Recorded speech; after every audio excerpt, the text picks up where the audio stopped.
world on a string. That's how it feels, swinging along at the end of a tow, just enjoying the wonderful sensation of flying over the water.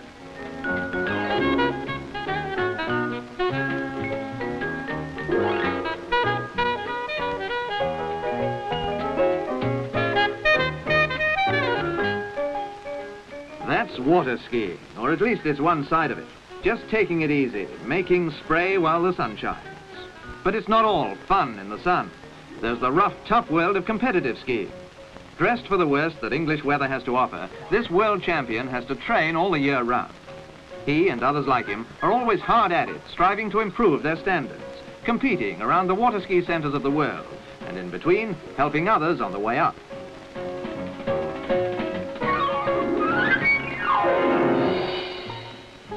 Let's get back to Sunshine, a weekend scene at one of the best-known water ski centres in Britain. The United Kingdom has over 100 registered clubs, most of them near main centres of population.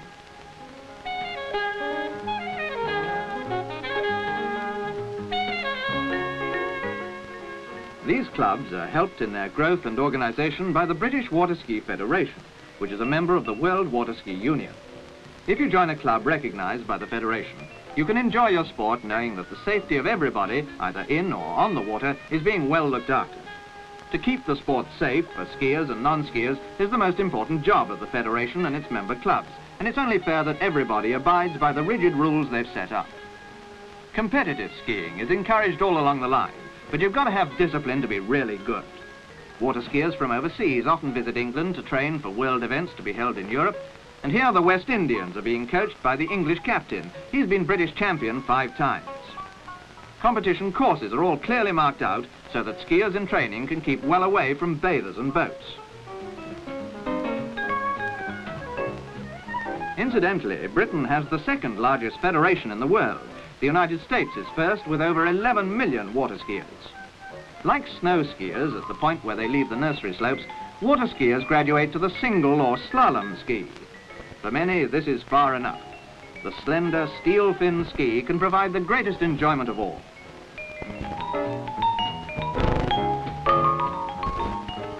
But to reach even this stage, there's a lot to be learned. So let's start at the beginning, as David Nations leaves the West Indian experts with some back-breaking homework and helps to select a pair of straightforward skis for a novice.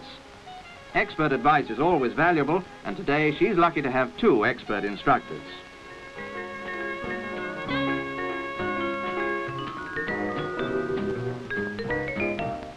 When taking off from the jetty, it's best to wet the skis first and make the rubber shoes easier to put on.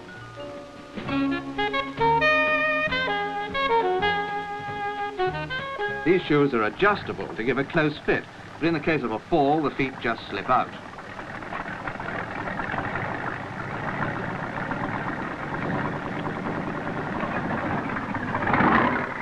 One last instruction. Be prepared for a sharp pull and keep your arms straight. She's off and she's upright. And she'll stay up too. Even first-timers do it, if in the general excitement they can remember what they've been told. Any feeling of awkwardness will soon pass, but to begin with, it's a pretty tiring job and a short trip will be quite enough. To land, the boat heads for the shore and then turns away. Skier lets go the tow rope and coasts into the shallows. Yes, it's a wonderful feeling.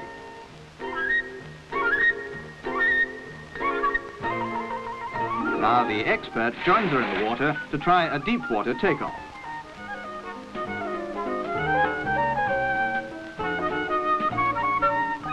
And this is the drill for starting in water out of your depth. Get the tips of the skis out of the water with a tow rope between them. With knees bent and arms straight, the boat pulls them gently forward. Right, hit it, and the boat accelerates away to pull them smoothly and quickly out of the water.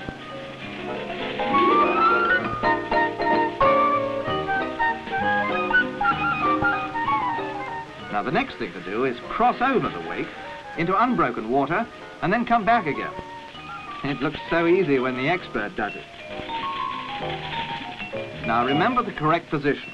Stand upright with knees lightly flexed. Grip the tow bar gently and keep the upper part of the body erect.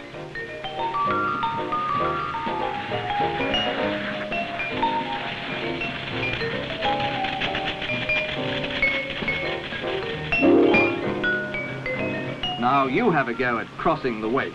You need a sharp angle and don't get stuck halfway. Oh, well, she'll probably do it next time.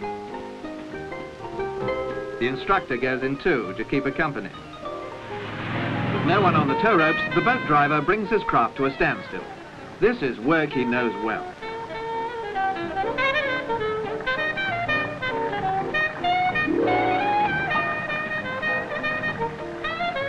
Soon, the lines are coiled down and he's positioned for a fresh takeoff. An experienced driver with a thorough knowledge of his boat can do a lot to help a learner. We're soon ready for another try.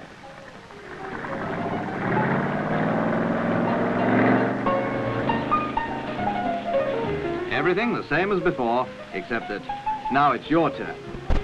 Now remember what you've been told. Arms straight, knees slightly bent, and body upright.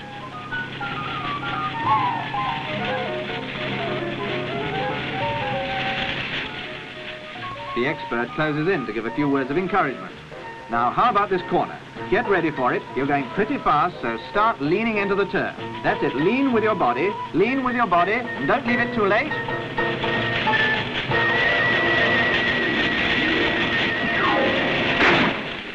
Oh, well, it can happen to the best people.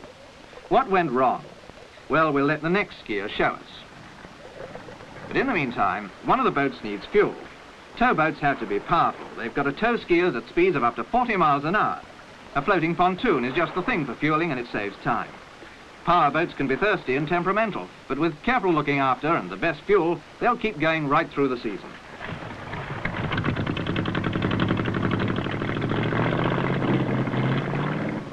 One reason for the crash was that you'd got into a position where only a very sharp turn could save you. For that kind of turn, you need the single or slalom ski.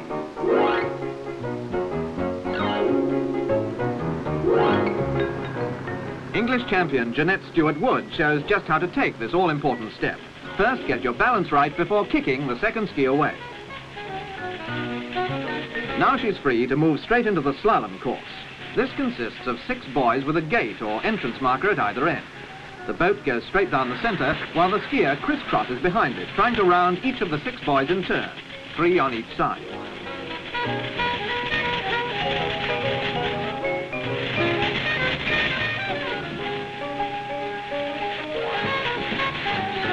Jeanette is followed through the course by British champion Lance Callingham. Now the spray really begins to fly.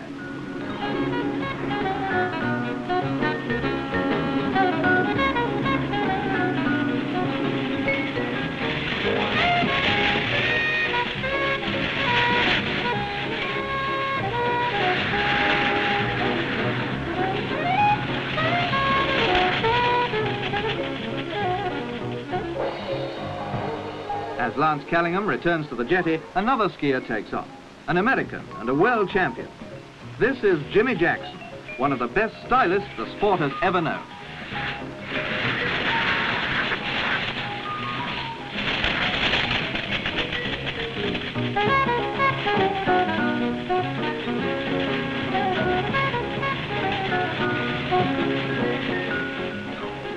He judges his position for the gate to go through at the correct angle and speed.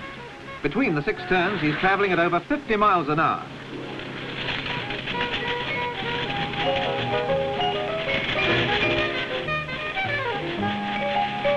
As he crosses the wake, he uses his legs as shock absorbers. Let's have a look at this in slow motion.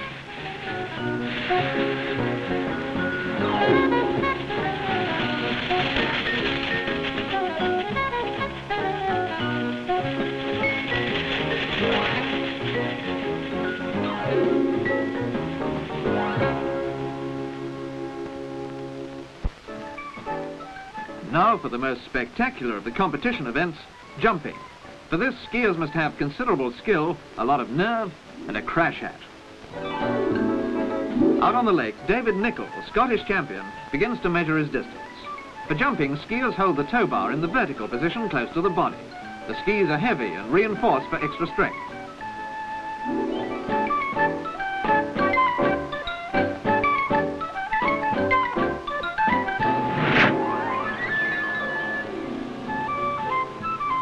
Now Lance Callingham again.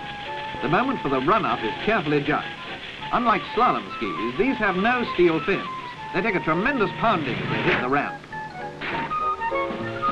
For the girls, and this is Anne Wilton, another English champion, the ramp is lowered slightly. You can see how jumpers angle their approach to gain maximum speed on takeoff. This is demonstrated by world champion Jimmy Jackson. Starting well out to the right of the wash, he judges his turn before crossing over and hitting the ramp at 50 miles an hour.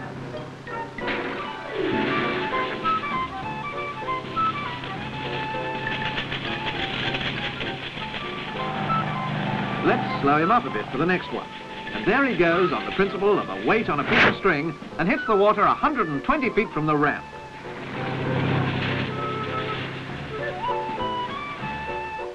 Ordinary skis, slalom skis, jumping skis. Figure skis, more of them later, shoe skis, they're a gimmick, and feet.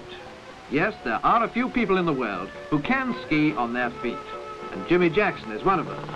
He starts off on a slalom ski and the boat goes flat out down the smoothest bit of water.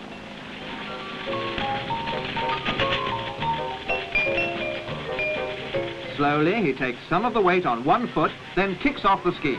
And there it is, foot ski.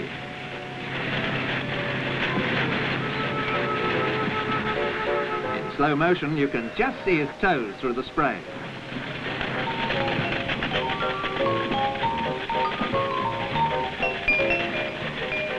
The dangerous part of this trick is stopping. The only safe way is a quick forward roll. For Jimmy Jackson, the next stop is Miami, Florida, but we go north to Scotland, to Lochern Head, Perthshire, and the Northern European Championships. For international water skiing, the world is divided into 3 zones: the Americas, then Europe, Africa and the Middle East, then the Far East, Australia and New Zealand. To Scotland come skiers from almost every North European country, competing for individual honours and the national team prize. The leading competitors will go on to the zone finals and eventually the World Championships. The first event is figure skiing, and here comes Lance Callingham. He has 20 seconds between the flag and the gun to get as many points as he can.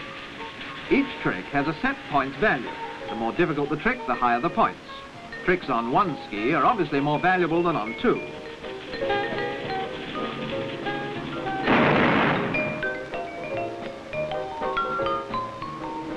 Skiers set themselves the most difficult and valuable tricks they think they can do without falling. Here comes Karl-Heinz Benzinger of Germany. Ach du liebe Zeit! This is the lady world champion Sylvia Hulsemann of Luxembourg.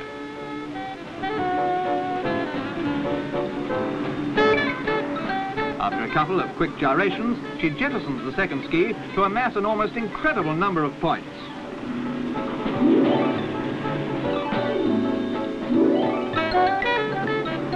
On her second run, she uses the toe hold and dances home a clear winner.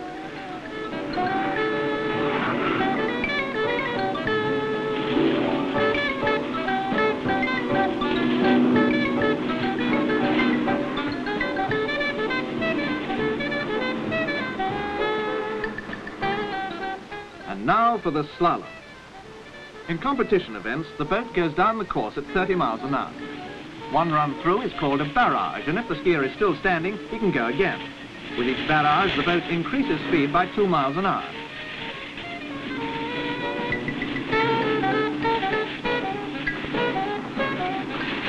Between the boys, the skier is travelling at over 50 miles an hour. You can skid on the corners too, as Lance Callingham does. For the ladies, the first run is reduced to 28 miles an hour, but from then on the speed goes up in the same way. This run by Anne Wilton puts the English team right up among the leaders.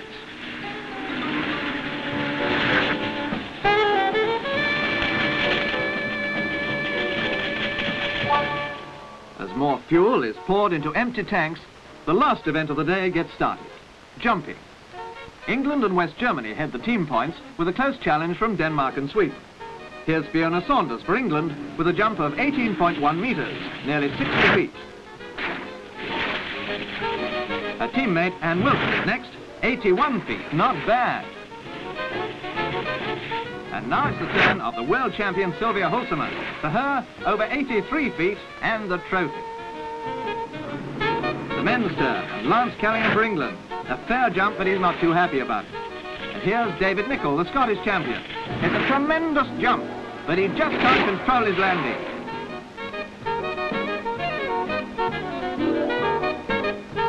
A nasty one, and the rescue boat rushes to pick him up. But he's all right, except for a badly twisted knee. The next to jump is Pierre Delcourt of Belgium, who finished second with 102 feet. It's neck or nothing for the next jumper too, and Ulsterman leads with over 104 feet, but this competitor just can't control it, so he doesn't score. And with the last jump of the day, the competition ends. The team prize has gone to England, and as the gleaming trophies wait for their new owners, the loch is almost deserted. But not quite. Competitions aren't everything. It's the pure enjoyment of the sport that counts, the wonderful sensation of flying, whether on the cold waters of a Scottish loch or getting away from it all on a sunlit river in the sun. But just one word of warning before you take up water skiing. If you let the bug bite deeply, you'll probably never recover. Just get out there on the end of a rope. You'll see what I mean.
No, I didn't say it, and